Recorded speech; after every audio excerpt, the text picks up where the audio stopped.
अच्छा 18 ज्यादा चर्बी चढ़ गई है। प्रतीक की बात सुनकर आशुतोष कहता है, नहीं नहीं ऐसा कुछ भी नहीं है।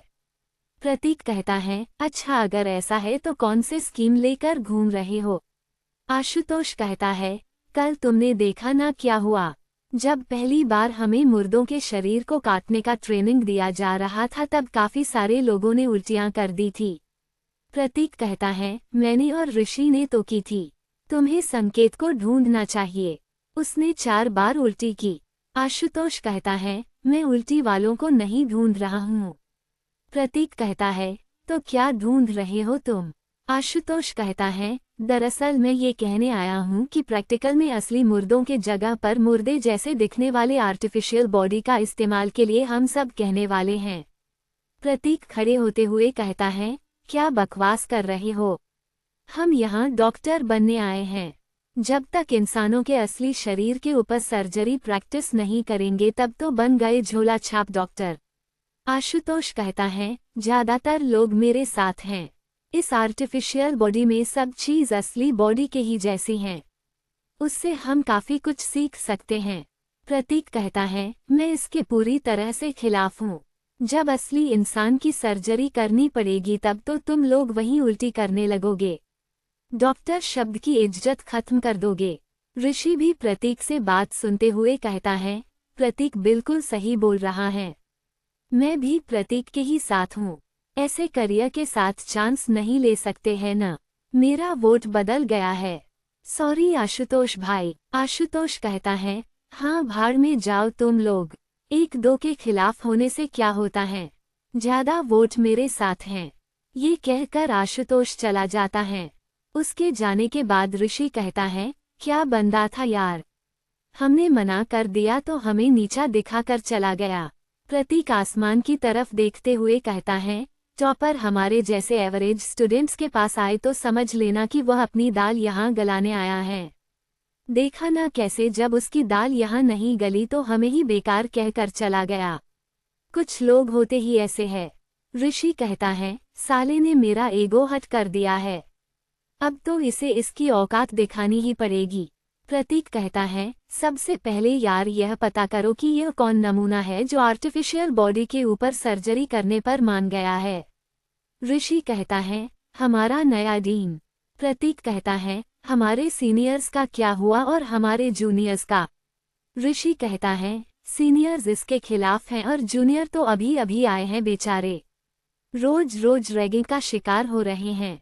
प्रतीक कहता है, अगर करियर बचाना है तो आर्टिफिशियल बॉडी को आने से रोकना पड़ेगा वरना हम डॉक्टर के नाम पर कलंक हो जाएंगे। ऋषि कहता है, सही बोला तुमने। अभी अपने शकल में यह बात फैलाकर अपने पक्ष में करता हूँ। साले आशुतोष को तो उसकी औकात दिखा देंगे। ये कहकर ऋषि वहां से चला जाता है। प्रतीक एक बार फिर से आसमान में उस चमकते हुए तारे को देखते हुए कहता है, तुम्हें मिस कर रहा हूँ यार सात्विक। अभी इस मामले को ही ले लो। अभी अगर तुम होते तो बवाल हो गया होता। प्रतीक को तभी कॉल आता है। प्रतीक देखता है कि वह कॉल फादर का था। प्रतीक एक लंबी सांस लेते हुए फोन उठाते हुए कहता है, कैसे हैं आप फादर। आपको कैसे याद आ गई मेरी। जब से मैं वापस आया हूँ उसके बाद आज ही कॉल किया है। लगभग 3 महीने बीत गए हैं। फादर कहते हैं, प्रतीक मेरे बच्चे, मुझे लगा था कि उस 6 महीने में तुम सात्विक का बदला भूल जाओगे लेकिन क्या किया तुमने। प्रतीक कहता है, ये बात आप फोन पर मत कीजिए। क्या पता कोई दूर से सुन रहा हो। फादर कहते हैं, आखिर तुमने वह स्टेप उठा ही लिया जिसका मुझे डर था। प्रतीक कहता है, आप चिंता मत कीजिए फादर। आपके नाम को रोशन करूंगा मैं। आगे आने वाले जनरेशन एक ऊपर एक बड़ा इम्पैक्ट छोड़कर जाऊंगा मैं। फादर कहते हैं, अब तो मुझे इसकी कोई उम्मीद नहीं लगती। प्रतीक कहता है, आप अपना ख्याल रखिएगा फादर। जल्द मैं आपसे मिलने वापस आऊंगा। प्रतीक कॉल काट देता है और मन में कहता है, समीरा के फॉरेंसिक रिपोर्ट में डॉक्टर ने ये क्यों नहीं लिखा था कि उसके घुटने के नीचे पैरालिसिस थी और उसके दोनों हाथ में भी पैरालिसिस थी।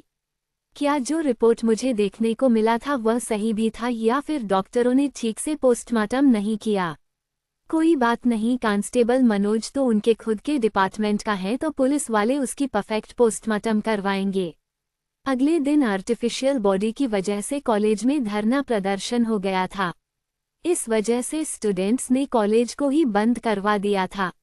इस बात का फायदा उठाकर प्रतीक सुबह सुबह की उस पुलिस स्टेशन के पास पहुंच गया था जिसमें मनोज काम करता था।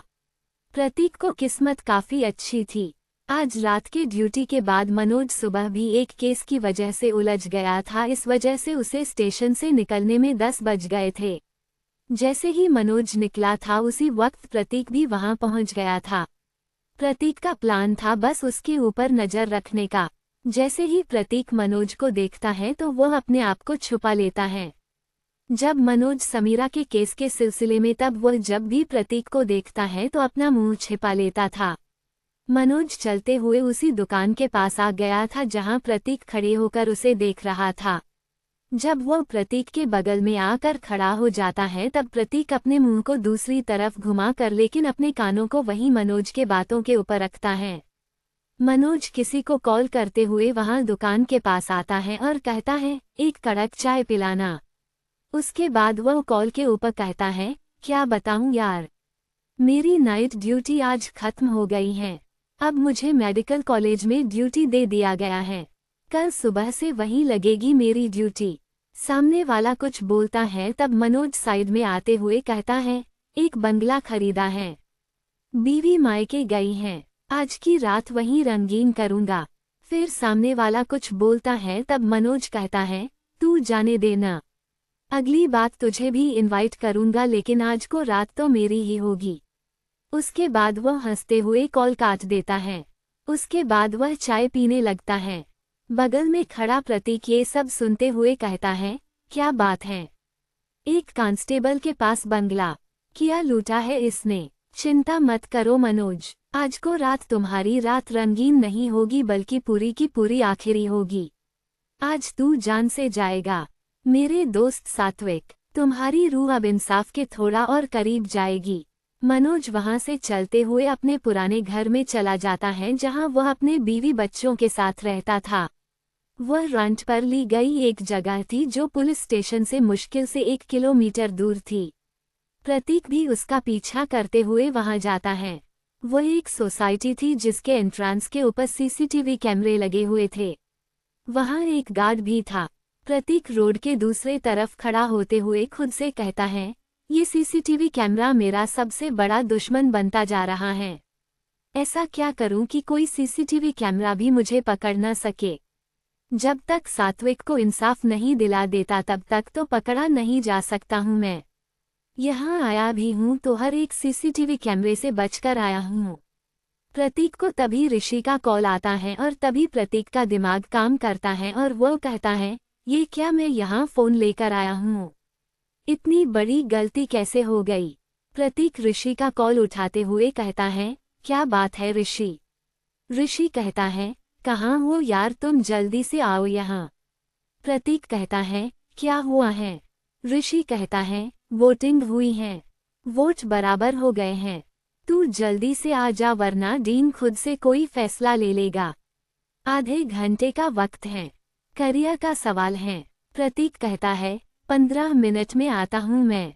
चूंकि फ़ोन साथ लाने की वजह से प्रतीक के पास वापस जाने के अलावा और कोई भी रास्ता नहीं था। प्रतीक जल्दी से मॉल के अंदर घुसता है और एक टी शर्ट खरीद लेता है ताकि अगर उंगली उसके ऊपर उठे तो वह दिखा सके। प्रतीक ने टी शर्ट ऐसी खरीदी थी कि वो मेडिकल कॉलेज के आसपास नहीं मिलती थी। प्रतीक उस टी शर्ट को देखते हुए कहता है ज़्यादा खर्चा हो गया लेकिन अगली बार कोई भी बेवकूफ़ी नहीं करूँगा। आज रात तो ये जरूर मरेगा। मुझे जल्द से जल्द ये वापस आना पड़ेगा और अपने काम को अंजाम देना होगा। प्रतीक जल्दी से वहां से चला जाता है और 10 मिनट में ही कॉलेज पहुंच जाता है। वहां जाते ही वह ऋषि को कॉल करते हुए कहता है हाँ तो बोल कहाँ आना है, तुम लोग हो किधर। ऋषि प्रतीक को एक रूम नंबर बताते हुए कहता है जल्दी से यहाँ आ जाओ। वो रूम नंबर 1 हॉल था जिसमें आसानी से एक साथ कई 100 लोग बैठ सकते थे। जैसे ही वहां प्रतीक पहुंचता है तब ऋषि और कुछ लोग जल्दी उसे पकड़ते हैं और वोटिंग करवा रहे लोगों के सामने खड़ा कर देते हैं। ऋषि कहता है, सर यह रहा एक और वोटर। तभी वहां एक ग्रुप आता है और प्रतीक को देखते हुए कहता है, ये हमारे ग्रुप के लिए वोट करेगा। उस ग्रुप का लीडर था सिद्धार्थ, जो आर्टिफिशियल बॉडी के सपोर्ट में था। जो कंपनी आर्टिफिशियल बॉडी सप्लाई करने वाली थी उसने सिद्धार्थ के मामा को 20% की हिस्सेदारी दी थी, जो सिद्धार्थ का नाम की थी। इसलिए सिद्धार्थ तो अपनी अरी छोटी का जोर लगाकर यहाँ वोटिंग जीत लेना चाहता था। सिद्धार्थ को सामने खड़ा देखकर सारे लोग खामोश हो गए थे। ऋषि धीरे से कहता है, लुटिया डूब गई। अब तो आर्टिफिशियल बॉडी ही आएगा सर्जरी प्रैक्टिस करने के लिए। प्रतीक के कान में आकर सिद्धार्थ कहता है, चुपचाप आर्टिफिशियल बॉडी के सपोर्ट में वोट दे वरना तेरे हाथ पैर तोड़ दूंगा। प्रतीक एक स्माइल करता है और सिद्धार्थ के कान में कहता है, आ जाना, 206 के 206 हड्डियां तोड़ दूंगा तेरी। ये सुनकर तो सिद्धार्थ शॉक के मारे फ्रीज हो गया था। उसे तो भरोसा ही नहीं हो रहा था कि कोई जूनियर उसे ऐसा बोल गया था। वह प्रतीक के कान में फिर से कहता है, तुझे पता भी है क्या कि तू क्या बोल रहा है। उसके बाद सिद्धार्थ और उसके लोग कहते हैं, सर एक मिनट, थोड़ा सा प्राइवेट बात करनी है। ये कहकर वे लोग प्रतीक को लेकर बाहर आ जाते हैं। सिद्धार्थ का खौफ इतना ज्यादा था कि वे लोग प्रोफेसर को ये तक नहीं कह सकते थे कि सिद्धार्थ बाहर किसी को धमका रहा है।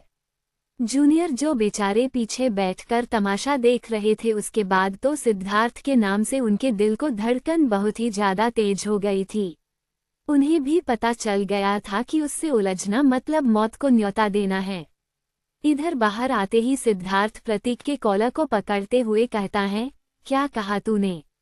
प्रतीक बिंदास होते हुए कहता है, यही कहा कि आ जाना, 206 के 206 हड्डियां तोड़ दूंगा। उसके बाद शायद ही कोई डॉक्टर तुम्हें ठीक कर पाएगा।